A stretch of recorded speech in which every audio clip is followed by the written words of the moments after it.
জয় হিন্দ, বন্দে মাতরম। আজকের topic innovation index.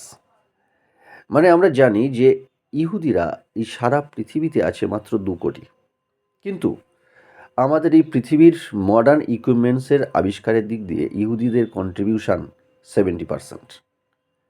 ঠিক তেমনভাবে একটা ইন্টারন্যাশনাল অর্গানাইজেশন আছে, সেটার নাম WIPO।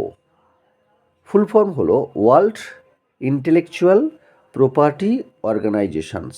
তার আন্ডারে আছে আরও একটা অর্গানাইজেশন যেটার নাম WII, গ্লোবাল ইনোভেশন ইন্ডেক্স।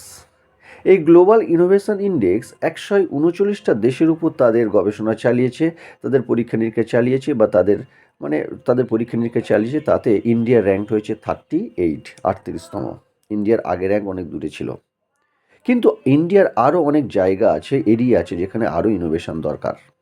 এখন তোমাদের কারেন্ট অ্যাফেয়ার্স একটা প্রশ্ন পড়তে পারে বা পড়ার চান্স আছে যে এই যে গ্লোবাল ইনোভেশন ইন্ডেক্সে কোন দেশের র্যাঙ্ক ফার্স্ট, কোন দেশ ইনোভেশন সব থেকে বেশি করে, সেটার নাম হলো সুইজারল্যান্ড।